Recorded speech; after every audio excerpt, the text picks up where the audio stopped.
모낭염하고 여드름하고 생긴 거는 비슷해서 조금 헷갈릴 때가 있다라고. 모낭이라는 게 네네. 거기에 염증이 생기는 거고, 여드름이라는 거는 이제 피지 분비가 많아지다 보니까 네. 그 모낭에 염증이 생기는 거예요. 아, 설명을 들었는데 왜 더 헷갈리죠? 네.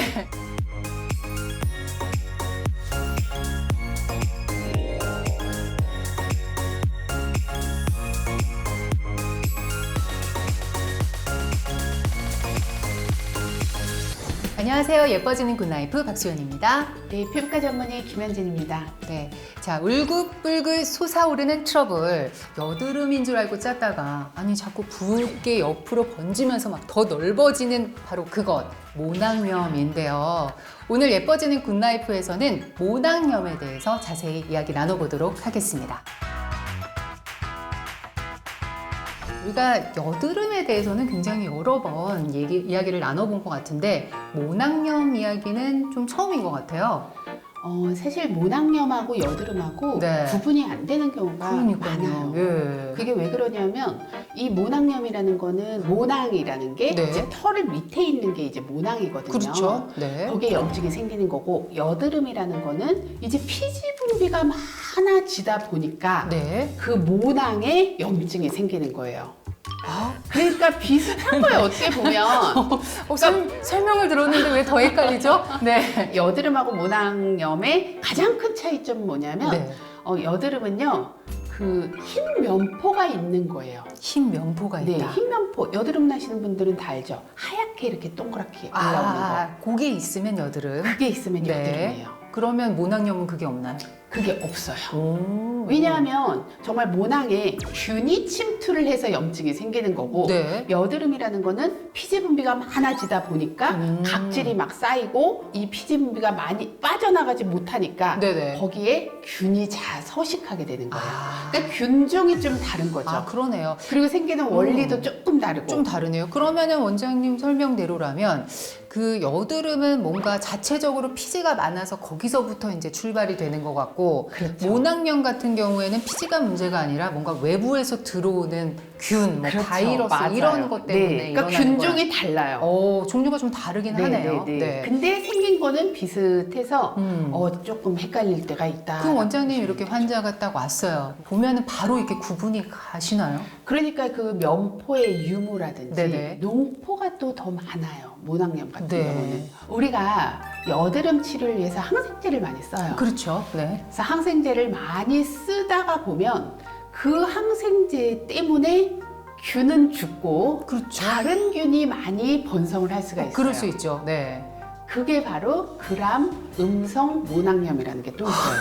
그러니까 여드름 치료를 하다가 네. 이상한 모낭염이 또 생길 수 있는데 이건 굉장히 뭐지? 흔해요. 아, 그래요? 네. 오. 그래서 그런 것들을 잘 보고 이제 네. 치료를 해야 되는 거죠. 와, 여드름도 나고 모낭염도 생기고 이게 동시도 가능한가요? 당연하죠. 아, 동시도 네, 가능합니까? 왜냐하면 여드름이 잘 나는 체질 같은 경우는 네네. 피지 분비가 많아요. 피지 분비가 많은 사람들이 모낭염이 더 잘 생겨요. 아, 그러니까 우리 몸에 보면 종기 같은 거 잘 나는 사람들이 그렇죠. 있어요. 네. 특히 유난히 네네. 이런 종기가 모낭염의 일종이다라고 보시면 돼요. 모낭염, 뭐 주로 뭐 얼굴에만 나는 건 아닌 것 같아요. 지금 이야기를 들어보니까 털이 있는 부위는 어디나 날 수 있습니다. 털이 있는 곳에 네.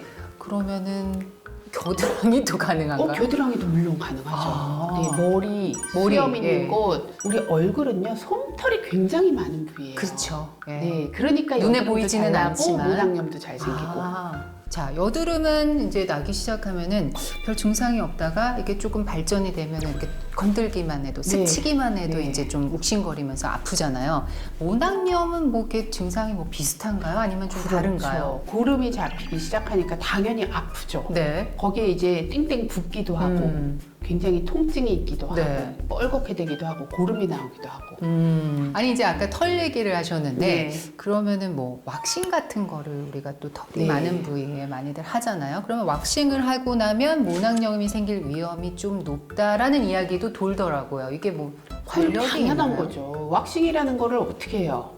이렇게 테이프를 딱 붙여가지고 떼내는 거. 그쵸. 이런 식으로 한다거나 네네. 아니면 왁싱이라는 거 말고도 면도라는 것도 그쵸. 털을 제거를 하는 거고 네. 그 다음에 병원에서 하는 제모 레이저 네. 이것도 털에다가 공격을 가하는 거거든요. 다 균 감염의 위험이 큰 거예요. 오. 거기가 약해지니까. 그렇죠. 네. 털을 제거했기 때문에. 네, 그래서 모낭염의 위험은 다 있습니다. 그래서 대부분의 이제 제모 레이저를 하고 나서는 네. 이제 모낭염이 생길 수가 있으니 생기면 약을 먹어라라고 얘기를 한다든지 약을 발라라 이렇게 얘기를 하는 거죠. 근데 이제 이거는 병원의 얘기고 네. 왁싱을 하고 나서는 약을 처방을 받을 수는 없잖아요. 그렇죠. 예. 그래서 문제가 생기면 빨리 병원에 오시는 게 저는 제일 맞는 것 같아요. 그냥 생길 집에서 수 있습니다. 주지 말고 네. 문제가 생기면 바로 병원으로 네, 가는 네, 게 네, 네. 현명하다. 네. 그냥 위험에 도사리고 있으니까. 그렇죠. 네. 자, 모낭염 이렇게 인터넷에 검색을 해보면은 모낭염 클렌징 폼 비누 뭐 이런 게 나오더라고요.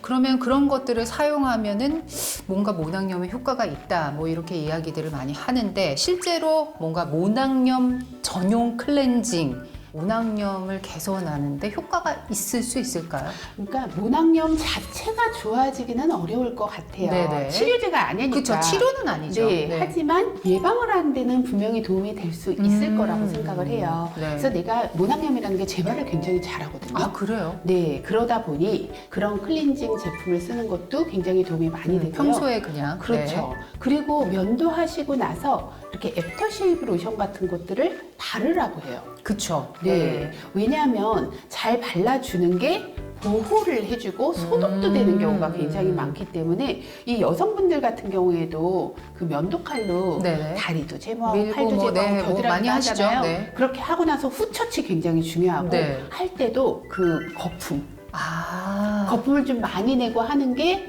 자극을 훨씬 더 줄일 수 최소화시킬 있고, 수가 있어요. 네, 그리고 네. 애프터쉐이브 뭐 그런 걸 네. 제품을 쓰는 게 약간 네네네. 소독의 효과도 그렇죠. 있고. 그러니까 다 하고 나서 세안을 할 때 그런 네. 제품을 쓰면 아무래도 좀 도움이 될 수가 있겠죠. 훨씬 낫겠네요. 네. 그러면 여드름하고 모낭염이 그렇게 큰 차이가 없다고 하면 여드름이 있으신 분들이 평소에 여드름 케어할 때 쓰던 그 제품을 모낭염이 생겼을 때 써도 무관한 건가요? 여드름하고 모낭염은 거의 친척지간이다라고 네네. 생각을 하면 되니까 같이 써도 크게 문제는 없습니다. 단지 모낭염이 나는 수염 있는 데만 생기고 네. 이런 데는 다 너무너무 뭐 건조해. 멀쩡하다. 네. 그러면 이제 제품을 조금 부위별로 좀 다르게 쓰는 게 더 낫겠죠. 네. 증상이 이제 심각해지면 당연히 병원을 가잖아요. 일반 여드름하고 뭐 치료 방법이 뭐 어떻습니까? 같습니까? 여드름도 이제 균 때문에 생긴다 그랬잖아요. 네. 그러니까 항생제를 쓰기도 하고 피지 억제제를 쓰기도 하고 네. 피지가 없으면 균이 먹고 살 게 없으니까 항생제 기능도 되는 거겠죠. 그리고 모낭염의 치료는 아무래도 균 때문에 그러다 보니까 그 균주에 맞는 항생제를 쓰는 게 기본인 거예요. 그 균을 죽일 수 있는. 네. 하지만 이제 먹는 거 이전에 음. 바르는 걸로 가라앉혀주면 가장 좋겠죠. 그렇죠. 그러니까 먼저 병원에 가면 항생제 바르는 거를 주거나 네. 소독이 되는 스킨 같은 거 사용하는 것도 도움이 중요하고, 될 수가 있어요. 네. 그러니까 여기서 이제 알코올에 대한 얘기를 좀 해야 될 것 네네. 같은데요. 스킨에 알코올이 이제 함량이 조금 있는 것들을 쓰는 게 좋다, 안 좋다 얘기가 굉장히 많잖아요. 그죠. 근데 피지 분비가 굉장히 많고 모낭염이 잘 생긴다 하는 경우에는 알코올 성분이 조금 들어있는 스킨을 쓰는 것도 저는 도움이 많이 된다고 생각을 해요. 소독도 되고. 네. 단지 피부가 굉장히 예민하다, 잘 빨개진다 네. 이런 경우는 알코올을 좀 조심하시는 것이 좋습니다. 자, 근데 이게 얼굴에만 생기는 게 아니라 아까 전에 뭐 모낭염은 털 있는 곳에 네, 다 생긴다고 했으니까 우리 몸 중에서 대표적으로 털이 가장 많은 곳 두피가 아니겠습니까? 네, 네, 네. 예. 자, 두피에 이제 또 모낭염이 생기면 이것도 상당히 곤란할 것 같아요. 일단 머리카락에 가려져 있어가지고 잘 보이지도 않죠. 그리고 뭔가 뭘 케어를 해야 될 것 같은데 이게 좀 피부 얼굴이나 다른 부위하고는 좀 다르게 해야 될 것 같기도 하고 뭐 어떤가요? 그렇죠. 이제 샴푸를 할 때 굉장히 머리를 감을 때 걸린다라고 얘기하시면서 오시는 분들이 굉장히 많아요. 근데 이 두피염을 계속 방치를 하면 탈모가 진행이 될 수가 있어요.